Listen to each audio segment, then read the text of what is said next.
지금 우리는 은혜의 방편, 은혜의 수단에 대한 교리들을 살펴보고 있습니다.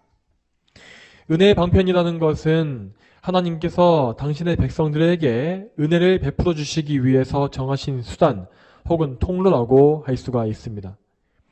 하이델베르그 요리문답은 이 방편들의 종류를 단순화시켜서 말씀과 성례 두 가지로 정리해 놓았는데, 이에 반해서 웨스트민스터 대소요리문답의 경우에는 여기에다가 기도를 추가해서 말씀, 기도, 성례를 은혜의 방편이라고 가르칩니다.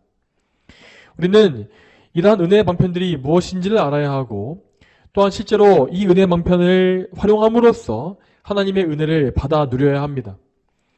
이렇게 하나님의 은혜를 얻기 위하여 우리는 반드시 은혜의 방편을 사용하는 성경적인 원리가 무엇인지를 알아야 할 것입니다. 자, 이 원리는 크게 두 가지로 말할 수 있겠습니다.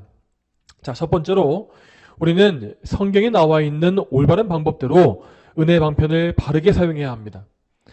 우리는 항상 성경의 진리에서 벗어나지 아니한 말씀을 선포해야 하며, 또 성경적인 신학과 교리를 바탕으로서 말씀을 바르게 이해해야 합니다.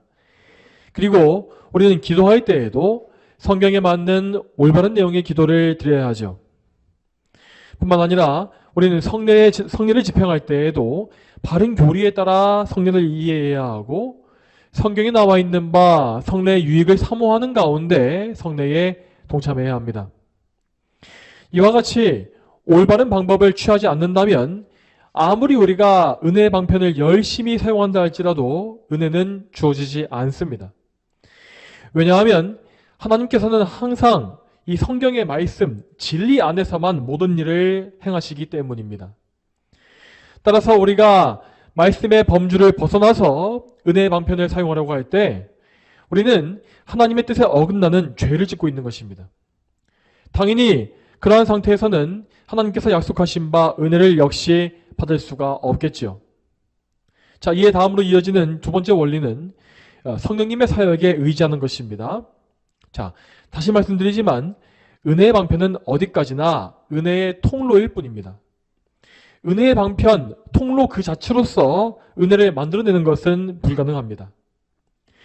만일 성령님께서 이 은혜의 방편을 통해서 역사해주지 않으신다면 우리는 가장 작은 은혜의 부스러기조차도 얻을 수가 없습니다.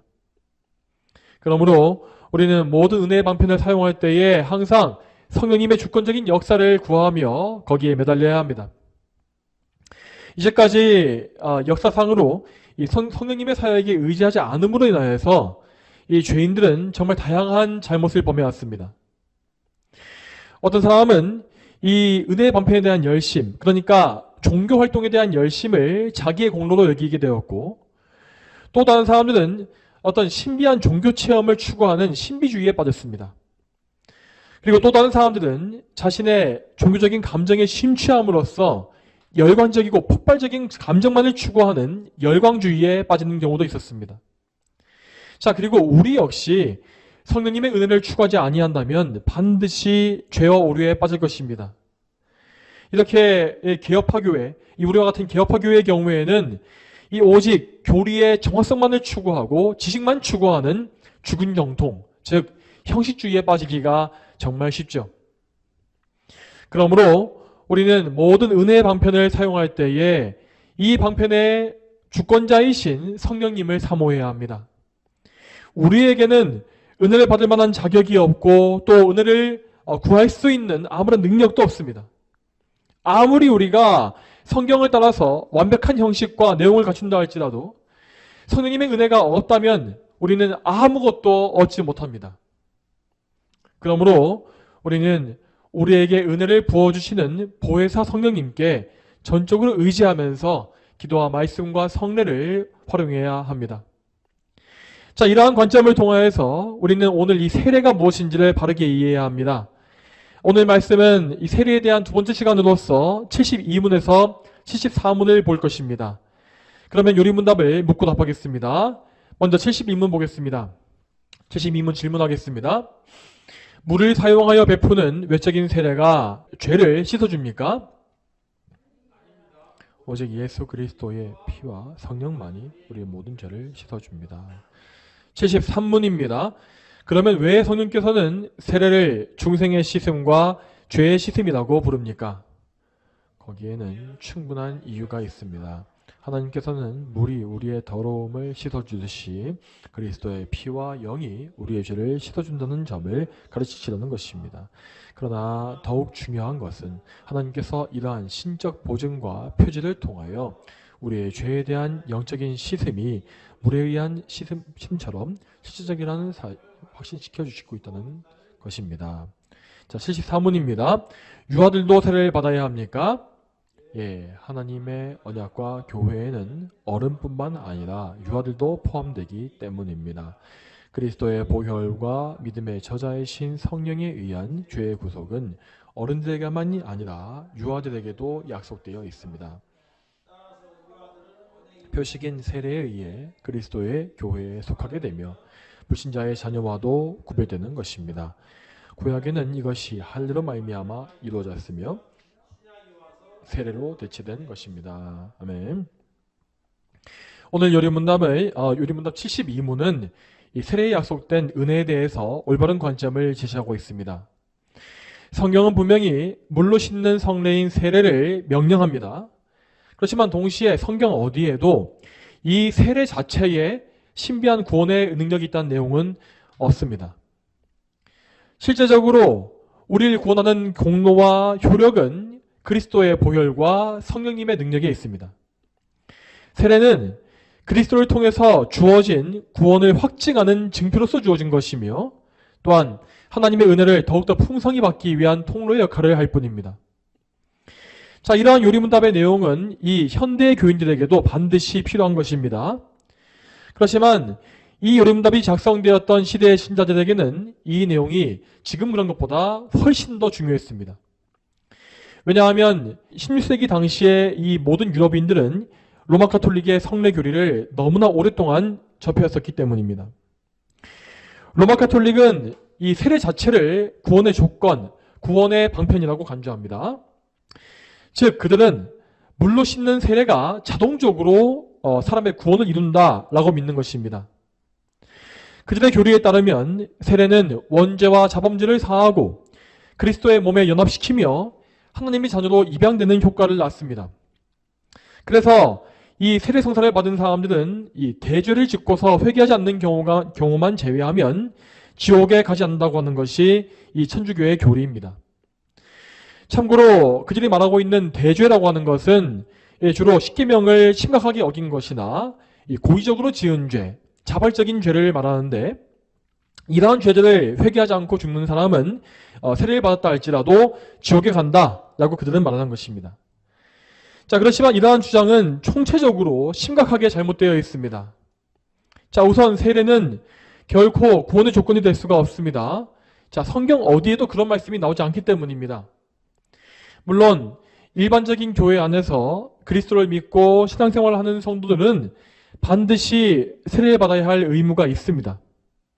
그렇지만 만일에 누군가가 그리스도를 믿음에도 불구하고 불가피한 사정에 의해서 세례를 받지 못했다면 그는 그렇다고 해서 지옥에 가는 것이 아니라 그리스도의 의로 말미암아 구원을 받고 영생에 이르는 것입니다. 또한 큰 죄를 회개하지 않았다고 해서 지옥에 간다고 하는 교리 역시 그리스도의 공로를 정면으로 부정하는 죄악된 오류입니다. 자, 예수 그리스도의 십자가 희생은 하나님께서 택하신 백성의 모든 죄를 단번에 대속했습니다. 그러니까 예수님의 십자가 사건 그 안에서 우리의 모든 죄는 이미 그때 사함 받은 것입니다. 그러므로 그리스도를 구주로 믿는 사람은 그 그리스도의 공로로 말미암아 모든 죄를 단번에 영원히 용서받고 그분과 영원히 연합할 수 있는 것입니다. 자, 자신의 죄를 일일이 다 회개하지 못했다고 해서 지옥에 간다고 한다면 도대체 이 세상에 지옥에 가지 않은 사람이 어디에 있겠습니까? 물론 우리는 마땅히 우리 죄를 미워하고 회개에 힘써야 합니다. 그렇지만 이것은 어디까지나 그리스도께서 이미 완성해 놓으신 은혜에 의지하는 것입니다.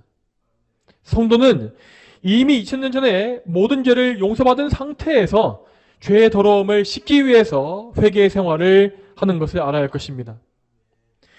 이제까지 우리가 보았던 바와 같이 로마 천주교의 교리는 정말 여러 가지 면에서 심각한 오류와 왜곡을 늘 포함하고 있습니다.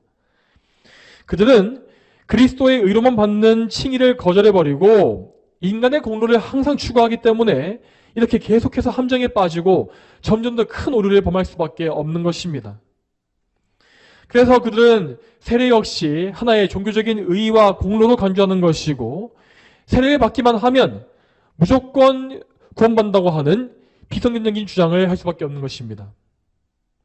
자, 그런데 우리는 로마 카톨릭의 이런 온갖 잘못된 교리를 볼 때에 이 죄인의 본성에서 나오는 거짓 신앙이 무엇인지를 알아야 합니다. 죄인은 항상 그 마음속에서 우상을 만들어내는데 그 우상은 항상 인간의 자기 의와 직결되어 있습니다. 그러므로 죄인들은 세례에 대해서도 그것을 자기의 종교적인 의로 여기는 편을 좋아합니다. 그렇지만 우리는 세례에 대해서 우리의 이러한 정욕을 버리고 바르게 알 수 있게 하는 성경의 증거를 많이 가지고 있습니다. 먼저 이 설교의 본문인 베드로전서 3장 21절 말씀을 다시 한번 보겠습니다. 물은 이제 너희를 구원하는 표, 곧 세례이니 이것은 육체의 더러움을 제거하는 것이 아니라 예수 그리스도의 부활로 말미암아 선한 양심이 하나님 향하여 것이다. 아멘. 이 구절은 이 세례 자체에 죄를 씻는 기능이 없다는 사실을 가장 정확하게 보여주는 본문입니다. 세례는 분명히 이 물로 씻는 방식을 취하고 있지만 그 물 자체가 죄를 씻는 것은 아닙니다. 세례는 다시 말씀드리지만 이미 얻은 구원을 확신케 하는 구원의 증거입니다. 따라서 우리는 이 세례를 근거로 하나님께 호소하는 것이 아니라 예수 그리스도의 부활과 우리의 거듭난 양심을 통하여서 하나님께 호소한다고 이 말씀은 기록하고 있습니다. 실제로 성경은 세례와 구원이 관계가 없다는 사실을 잘 보여줍니다. 먼저 성경에는 세례보다 앞서서 구원을 먼저 받았던 사람들의 예시가 많이 나옵니다. 대표적으로 빌립 집사에게 세례를 받은 에티오피아 내시가 그러했고, 백부장인 고넬료 역시 세례받기 이전에 먼저 믿음을 가졌습니다. 또한 사도 바울에게 세례를 받았던 빌립보 감옥의 간수 역시 세례받기 이전에 먼저 믿음을 가졌죠. 그들 모두는 믿음으로 말미암아 하나님의 은혜로 구원을 받은 것이며 그 구원을 확인해주는 증표로서 세례를 받은 것입니다. 그리고 그들은 분명히 세례를 통해서 더욱 큰 은총을 얻었을 것입니다. 그 은혜는 곧 그들의 믿음을 더욱더 굳건하게 하고 구원을 확신해주는 은혜입니다. 자, 그리고 이와 반대로 성경에는 세례를 받았음에도 멸망당했던 자들에 대한 말씀 역시 나와 있습니다. 가장 먼저 사도행전 5장을 보게 되면 아나니아와 삽비라라고 하는 부부가 나옵니다. 자, 이들은 예루살렘 교회에 소속되어서 열심히 활동했던 교인이었기 때문에 분명 세례를 받았을 것이 분명합니다. 그렇지만 그들은 믿음이 없는 상태에서 세례를 받은 것이었습니다. 그들은 다른 성도들이 자기 재산을 팔아서 교회에 바치는 것을 보면서 자기들도 그들과 같이 칭찬받고 싶다고 하는 정욕을 가지게 되었습니다. 그렇지만 그들은 이 자기 재산을 다 바치는 것을 아까워했기 때문에 이 재산의 일부를 숨겨놓은 상태에서 자기의 전 재산을 다 바친 것이라고 거짓말을 하기에 이릅니다. 그런데 이 거짓말은 사람에게 한 것이 아니라 성령님께 한 것과 같았으므로 그들은 심판의 본보기가 되어서 죽임을 당했습니다. 또한 이어서 사도행전 8장을 보게 되면 사마리아에 살던 시몬이라고 하는 마술사의 이야기가 나옵니다. 그는 마술사로서 사람들을 놀라게 하면서 큰 명성을 쌓았던 사람이었습니다. 그러던 중에 그는 빌립을 통해서 복음을 믿게 되었고 곧 이어서 세례를 받았다고 하였습니다. 자, 그런데 그가 지금 가진 믿음은 구원에 이르는 참된 믿음이 아니었습니다. 그는 여전히 자기의 옛 삶을 버리지 아니하였으며 자기의 명성과 인기에 관심을 두었습니다. 그래서 이 시몬은 나중에 이 사도를 통하여서 성령께서 임하시는 것을 보았을 때에 그 성령을 임하게 하시는 그 능력을 나에게도 다 달라고 사도들에게 돈을 주었다고 했습니다. 그의 이러한 모습을 본 베드로는 붕괴하면서 그에게 무서운 심판을 선포했는데 이는 곧 이 시몬이 아직 구원받은 성도가 아니었음을 확실히 보여줍니다. 자, 이렇게 신약성경에는 분명히 세례받았음에도 불구하고 믿음이 없었던 사람들에 대한 말씀이 많이 나와 있습니다. 그리고 이러한 사례는 구약성경에도 분명히 또 나와 있습니다. 자, 신약성경에 세례와 연결되어진 구약의 성례는 할례라고 했습니다. 자, 구약에서 할례를 받았음에도 불구하고 구원을 얻지 못한 대표적인 예는 이스마엘과 에서입니다. 이 두 사람은 각각 아브라함과 이삭이라고 하는 경건한 아버지를 두었고 하나님께서 주신 언약 안에서 할례를 받았습니다. 그렇지만 이스마엘과 에서는 할례와 무관하게 전혀 믿음이 없는 사람들이었기 때문에 결국 언약 백성에서부터 쫓겨나게 되었습니다. 그뿐만 아니라 우리는 출애굽 당시에 이스라엘 백성들이 광야에서 멸망당했다는 사실을 발견할 수 있습니다. 자, 이에 대해서 히브리서 말씀을 보겠습니다. 히브리서 3장 17절 말씀입니다. 또 하나님께서 40년 동안 누구에게 노하셨느냐? 범죄하여 그 시체가 광야에 엎드러진 자에게가 아니냐. 아멘. 이 말씀과 같이 하나님은 불순종한 이스라엘 백성들에게 진노하셨고 그 사람들이 40년간 광야에서 죽음을 당하도록 하셨습니다. 성경은 이렇게 광야에서 죽은 사람들의 대부분이 멸망했다고 기록합니다. 그런데 여러분, 그 멸망했던 이스라엘 백성들은 이미 어려서부터 할례를 받았던 사람들이었습니다. 즉 그들은 모두 언약의 증표인 할례를 받았음에도 불구하고 믿음이 없이 멸망했던 것입니다.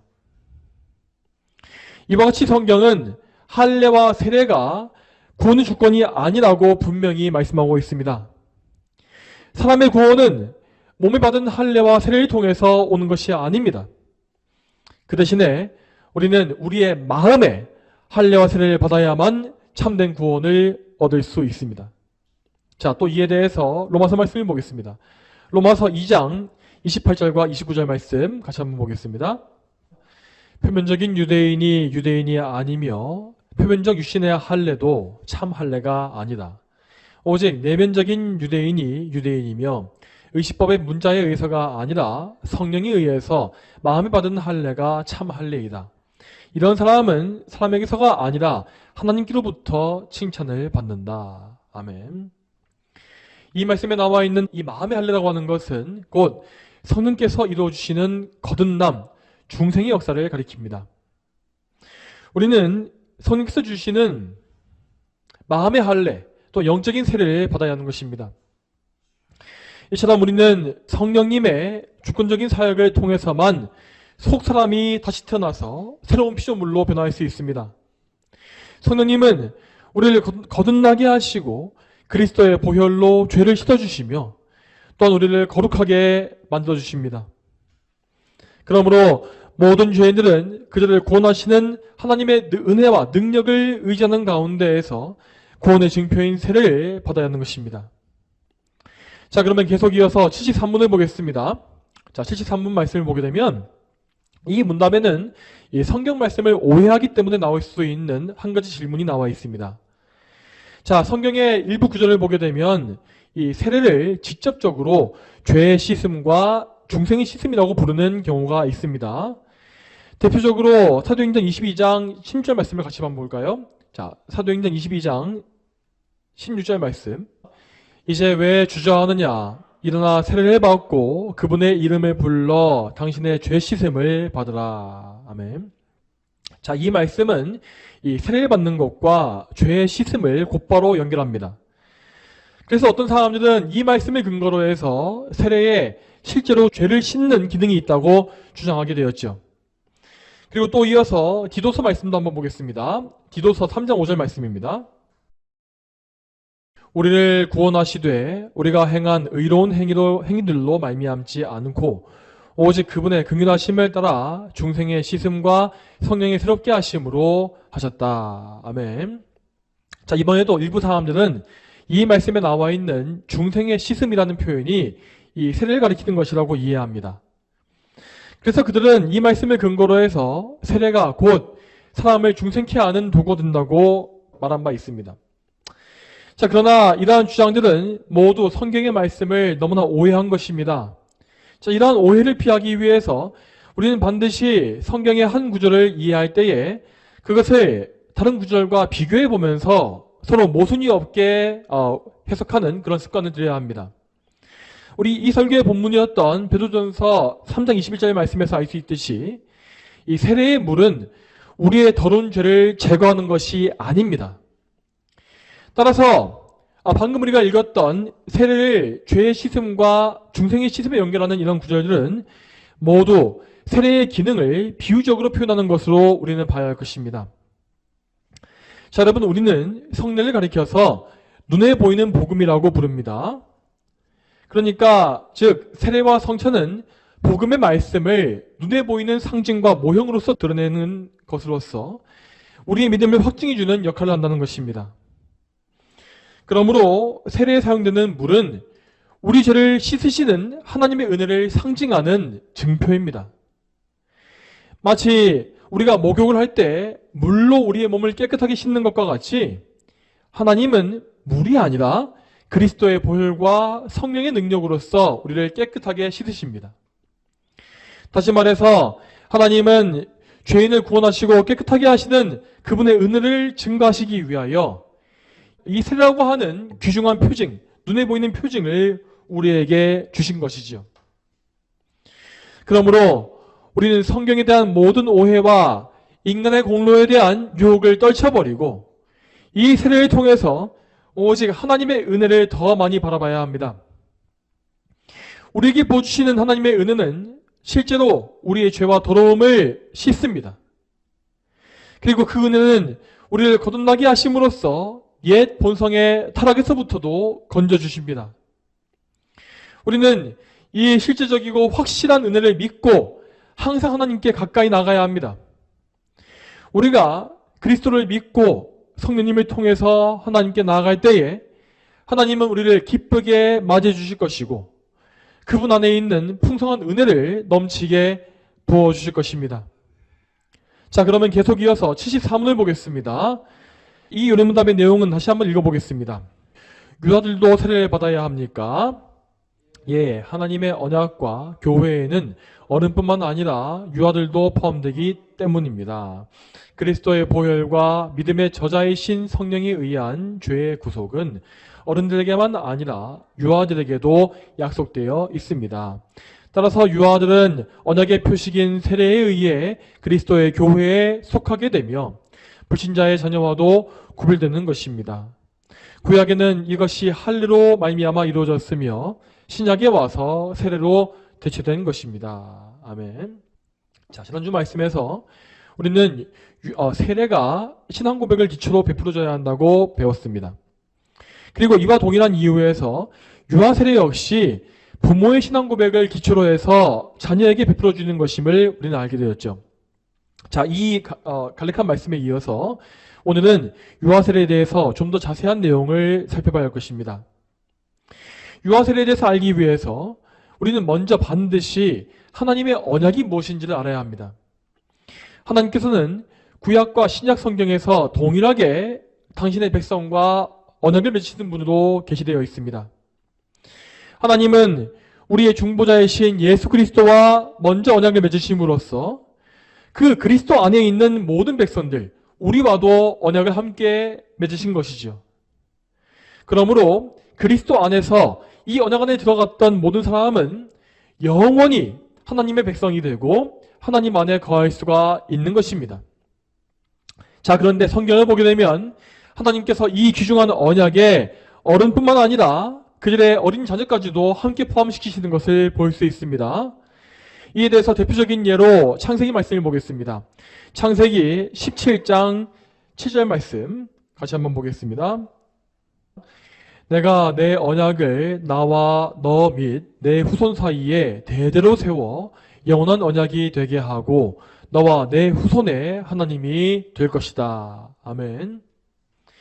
이 말씀에서 하나님은 아브라함과 언약을 맺으십니다. 그런데 그 언약은 아브라함뿐만 아니라 그의 후손 대대로 이어질 것이라고 되어 있죠.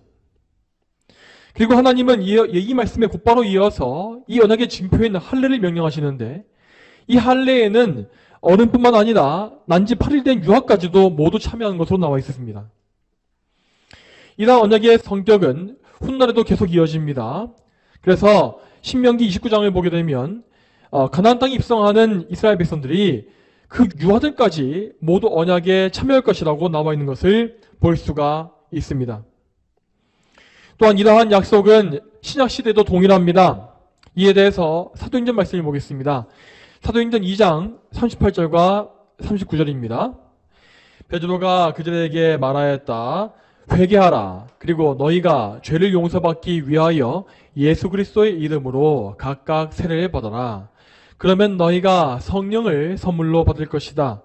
이 약속은 너희와 너희 자녀들과 먼 데 있는 모든 이들, 곧 주 우리 하나님께서 부르시는 모든 이들에게 하신 것이다. 아멘. 이 말씀을 잘 보게 되면 먼저 38절에서 베드로는 믿음의 증표인 세례를 먼저 언급했고, 그리고 곧이어 39절에서 약속, 즉 언약에 대해서 말하고 있습니다. 이 약속은 그리스도를 믿은 성인뿐만 아니라 그들의 자녀에게도 주어진 것이라고 여기에 나와 있습니다. 이러한 말씀을 근거로 해서 우리는 언약의 증표, 약속의 증표인 세례를 우리의 유아들에게도 베푸는 것입니다.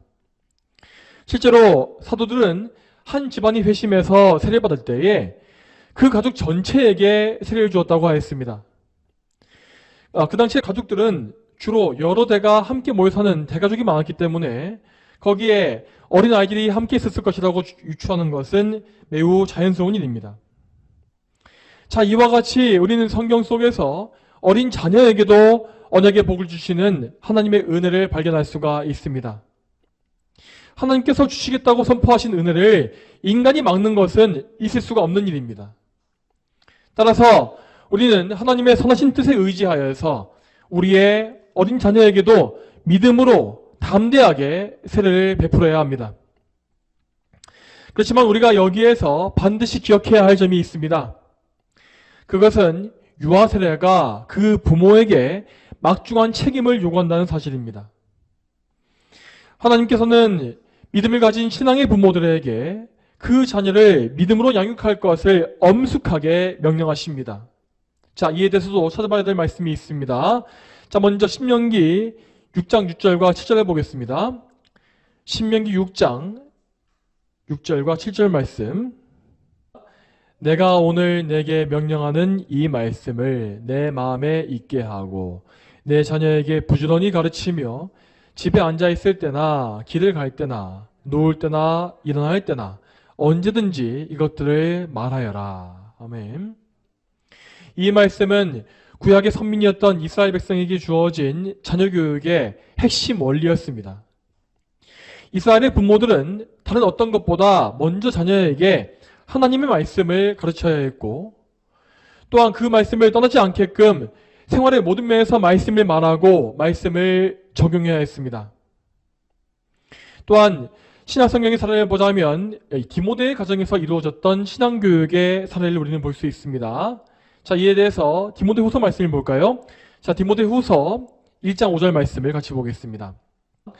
나는 내 안에 있는 거짓 없는 믿음을 기억하니 이 믿음은 먼저 너의 외할머니 로이스와 내 어머니 유니게 안에 있던 것인데 내 안에도 있는 줄을 내가 확신한다. 아멘. 이 구절에서 사도 바울은 디모데가 지금 소유한 믿음이 먼저 그의 외할머니와 어머니에게 있었던 것이라고 말합니다. 이러한 가정 환경 속에서 디모데는 어려서부터 성경을 알았다고 기록되어 있습니다. 이처럼 디모데의 할머니와 어머니는 경건한 믿음을 가지고서 자기 자녀에게 어려서부터 성경을 가르쳤으며 그 열매로서 교회사의 길이 남을 디모데와 같은 훌륭한 목회자를 배출하게 된 것입니다.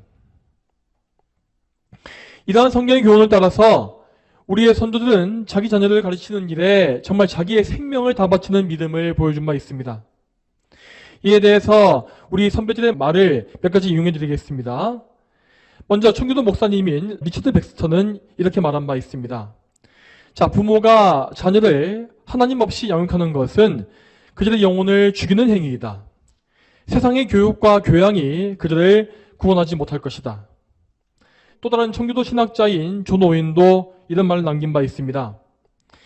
자녀를 죄의 길에서 건져내는 것은 부모의 의무이다. 그들을 하나님께로 인도하지 못한다면 부모는 자녀의 파멸에 책임이 있다. 자, 이외에도 수많은 믿음의 인물들은 자녀의 신앙교육에 대한 부모의 책임을 엄숙하게 강조했습니다. 여러분, 우리 역시 이러한 믿음과 책임감을 반드시 가져야 할 것입니다. 여러분, 우리가 가진 믿음은 결코 우리의 책임을 면하게 해주는 것이 아닙니다.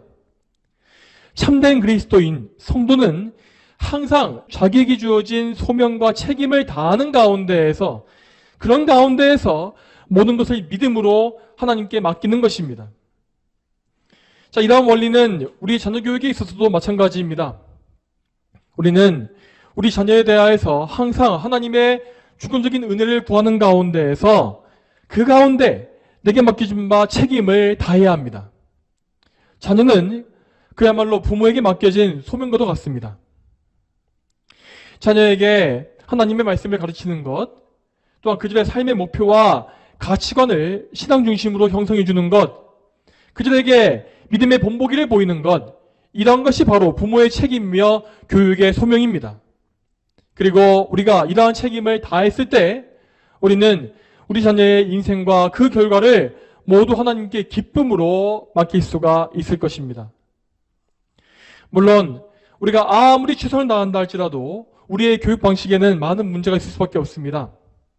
그렇지만 우리는 어쩔 수가 없는 우리의 죄와 허물을 예수님께 맡기고 그분의 보혈로 우리와 우리의 자녀를 덮어달라고 구해야 합니다. 우리 자녀의 생명과 구원은 오직 하나님의 주권에 달려 있습니다. 우리는 자녀에 대한 자신의 소명을 다하는 가운데에서 오직 예수 그리스도의 은혜를 구하고 또 구해야 합니다. 나를 구원하신 은혜의 하나님께서 나의 아이 역시 긍휼히 여겨주시기를 바라는 그러한 믿음과 소망을 우린 반드시 소유해야 하는 것입니다. 자, 그러면 다시 유아 세례에 대한 내용으로 돌아가 보겠습니다. 자, 자녀 양육에 대한 성경의 말씀을 근거로 해서 과거 우리 선조들은 유아 세례 이전에 먼저 부모를 철저히 교육했다고 합니다. 그래서 교회는 보통 한 달 정도 부모들에게 이 세례 이전에 이 자녀 양육의 성경적 원리를 교육했다고 하죠. 그리고 교회는 그 교육을 모두 이수한 부모에게만 유아 세례를 주었습니다. 이처럼 부모들은 이 자기 아이가 세례 받기 이전에 철저한 준비를 거쳤고 자기 아이를 평생에 믿음으로 기르겠다라고 엄숙히 사역했습니다. 그렇기 때문에 이러한 배경 속에서 유아 세례는 결코 믿음의 근거 없는 성례일 수가 없는 것입니다. 유아 세례는 부모의 철저한 믿음과 그들의 사역을 근거로 해서 행해지는 것이며 무엇보다 하나님의 확실한 언약을 통해서 명령되어진 것입니다. 물론 유아 세례에 참여하는 그 아이는 그 당시에는 세례를 인식하지 못합니다. 그렇지만 나중에 그가 성령으로 거듭나서 그리스도를 믿게 되었을 때에 그가 과거에 받았던 유아 세례는 비로소 큰 유익을 가져오게 됩니다. 그 아이는 자기 부모님이 과거에 어떤 믿음을 가지고서 자기에게 유아 세례를 줬는지를 기억할 것입니다. 그리고 그 믿음의 유산을 자기 아이에게도 전수해주기 위해서 또다시 하나님의 은혜를 구할 것입니다. 이제까지 교회 역사에서 믿음은 계속해서 이러한 질서를 통해서 계승되어 왔습니다. 하나님께서는 교회 안의 아이들에게 세례를 허락하심으로써 그 아이들을 그분의 것으로 인치셨고 이 세상의 자녀들과 구별해 주셨습니다. 이러한 역사는 구약 성경에서부터 시작되어서 지금 우리에게까지 이어져 온 것입니다. 그러므로 우리는 하나님의 언약을 믿음으로 말미암아 우리의 이 교회 안에 대대로 언약의 증표인 세례가 이어지게 해야 할 것입니다. 사랑하는 성도 여러분, 오늘도 우리는 은혜의 반편인 세례에 대해서 말씀을 들었습니다. 부디 이 모든 말씀을 여러분 자신에게 적용하심으로써 여러분 안에 있는 모든 잘못된 생각과 오류를 다 제거하시길 바랍니다. 또한 말씀에 어긋났던 과거의 죄와 허물을 모두 철저히 회개하시고 앞으로 평생에는 하나님 말씀에 순종해서 살게 해달라고 간구하십시오. 우리 모두에게 하나님의 한량없는 은혜와 평강이 넘치게 되기를 예수님의 이름으로 축복합니다. 다 함께 기도하겠습니다.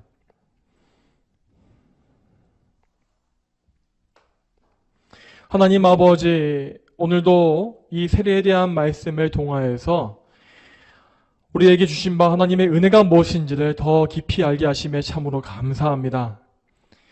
하나님은 참으로 우리에게 우리의 연약함을 아시기 때문에 우리가 얼마나 쉽게 믿음을 잊어버리는지를 알고 계시고, 그래서 쉽게 낙심하는 우리를 위하여서 믿음을 강하게 하는 이런 굳건한 증표를 허락해 주셨습니다.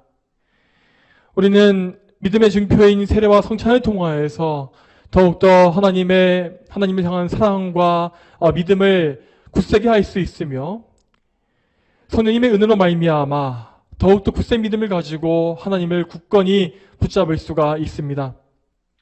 하나님, 그러므로 우리가 이런 사실을 더 깊이 알게 하시고 성경에 나와 있는 이 은혜의 복음을 더 깊이 이해하고 알므로 말미암아 우리 자손 대대에 하나님을 열심히 섬기는 그러한 우리의 이 믿음의 계보가 이루어질 수 있도록 도와주시옵소서. 주여, 이 교회가 앞으로 그러한 복을 누리길 소망합니다. 우리의 대뿐만 아니라 우리 다음의 세대에 이르러서도 우리가 계속해서 믿음을 전수해주게 하시며, 참으로 이 성경의 가르침과 올바른 복음과 올바른 믿음이 끊어지지 않도록 주여 인도하여 주시옵소서. 감사드리옵고 예수 그리스도의 이름으로 기도 올립니다. 아멘.